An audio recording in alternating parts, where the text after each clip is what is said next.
ഈ അടുത്ത് പുതിയതായി നിയമിച്ച ഒരു മാനേജറുണ്ടല്ലോ, ബെഞ്ചമിൻ. അയാളുടെ കാര്യത്തിൽ എനിക്ക് ചില സംശയങ്ങളുണ്ട്. അയാളെക്കുറിച്ച് വരുൺ നല്ല അഭിപ്രായമാണല്ലോ പറഞ്ഞത്. അതെ, അയാള് വരുണിന് വിശ്വസ്തനാണ്. എന്നാലും ഒന്നിച്ചങ്ങോട്ട് കൊടുക്കണ്ട. കുറച്ച് സ്നേഹം ബാക്കി വെച്ചേക്ക് ശ്യാമേ. ഒട്ടും ബാക്കി വെക്കാൻ തോന്നില്ല. അവൾക്ക് മകളാവാനും എനിക്ക് അമ്മയാവാനും കൊതിയുണ്ട്. അല്ല മോളെ?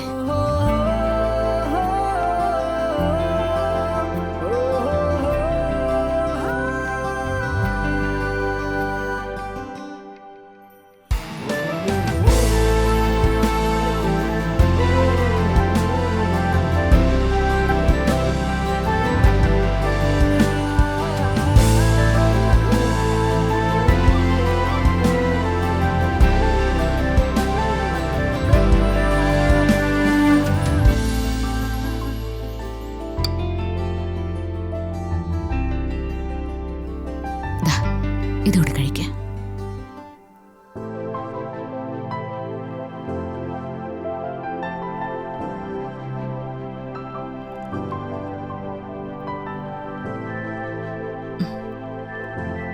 ഞാനൊരു കാര്യം ചോദിച്ചോട്ടെ? എന്താ? ഞാൻ കണക്കും കാര്യങ്ങളൊന്നും ചോദിക്കാനെന്ന് കരുതരുത്. കൂടെ ജീവിക്കുന്ന ഒരാള് കണക്കുകൾ ചോദിച്ചാൽ ബുദ്ധിമുട്ടുള്ള ഒരാളല്ല ഞാൻ. നമ്മുടെ കമ്പനി കുറച്ച് പ്രശ്നങ്ങളിലൂടെ കടന്നു പോകുന്നുവെന്ന് വരുൺ പറഞ്ഞറിഞ്ഞു. സത്യമാണ്. തൽക്കാലം വരുണത് മാനേജ് ചെയ്തു പോകുന്നുണ്ട്. അല്ല, ഈ അവസരത്തില് 25 കോടി രൂപ ഇതിനു വേണ്ടി മുടക്കാന്ന് പറഞ്ഞ പ്രശ്നമാവില്ലേ?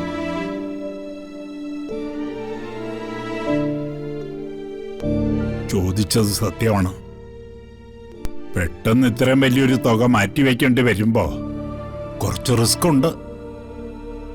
പക്ഷേ ചെയ്യാതെ നിവൃത്തിയില്ലല്ലോ. വരുണിന് വേണ്ടിയല്ലേ, രാധികയ്ക്ക് വേണ്ടിയല്ലേ.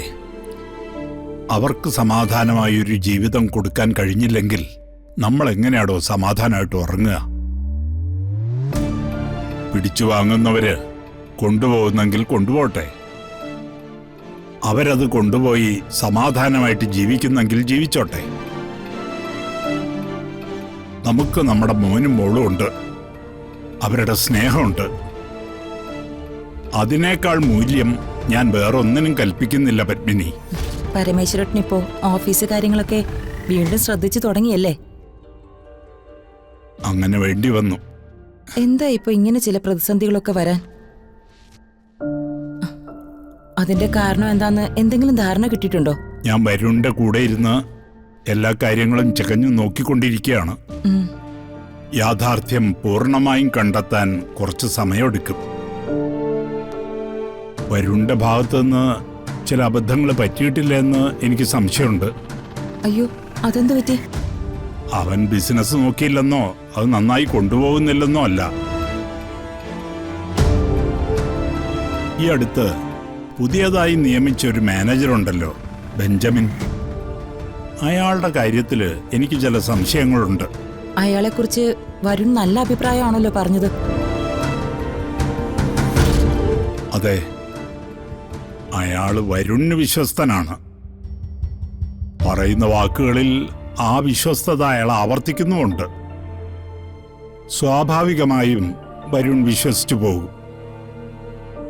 പക്ഷേ എൻ്റെ ഈ വയസ്സൻ കണ്ണുകള് ആളുകളെ കാണാനും തിരിച്ചറിയാനും തുടങ്ങിയിട്ട് കാലം കുറെ ആയില്ലേ പത്മിനി? അങ്ങനെ ഒരു സംശയം ഉണ്ടെങ്കിൽ അത് വരുണിനോട് സംസാരിക്കണ്ടേ? പറയാം. എന്തായാലും നിലവിലുള്ള പ്രതിസന്ധി മറികടക്കുന്നത് വരെ ഓഫീസിൽ അവന്റെ കൂടെ ഞാൻ കൂടി ഇരിക്കാമെന്നാ കരുതുന്നത്. അത് നന്നായി. നമ്മുടെ കമ്പനിയുടെ ചരിത്രത്തില് എത്രയോ തവണ വലിയ വലിയ പ്രശ്നങ്ങൾ ഉണ്ടായിരിക്കുന്നു. അന്നൊക്കെ വീണു പോകുന്നു ഞാൻ പേടിച്ചിട്ടുണ്ട്. എന്റെ പേടി ഞാൻ പറയുമ്പോ പരമേശ്വരട്ട് ചിരിച്ചിട്ടേ ഉള്ളൂ. അതൊക്കെ പരിഹരിക്കാമെന്ന ആത്മവിശ്വാസത്തോടെ. അതുകൊണ്ട് എനിക്ക് നല്ല ധൈര്യമുണ്ട്. നോക്കട്ടെ, ഒന്നും കൈവിട്ടു പോകാതിരിക്കാൻ പരിശ്രമിച്ചേ പറ്റൂ.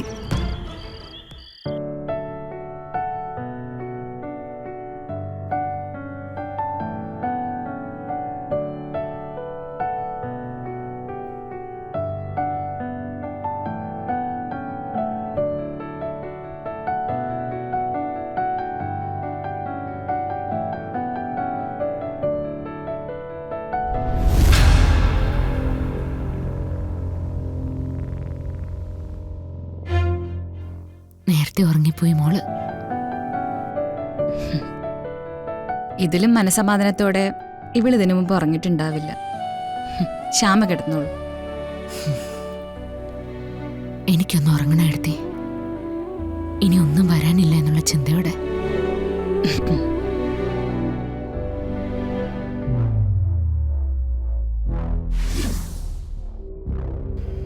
എഴുതി ഇനി കാര്യങ്ങളൊക്കെ പെട്ടെന്ന് നടത്തണം.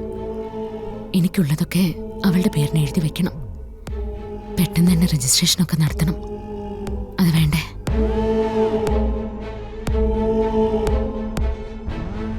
ഇനി എന്താ ആലോചിക്കാനുള്ളത്?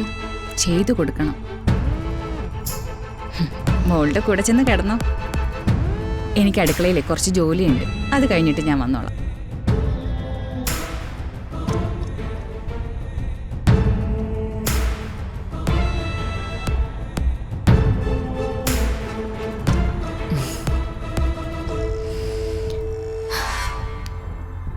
എന്താ ശ്യാമേ? ഒന്നുമില്ല എടുത്തി.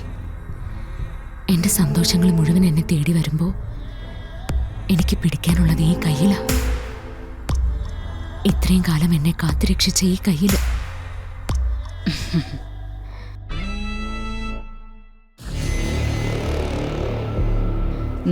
ചെല്ല്.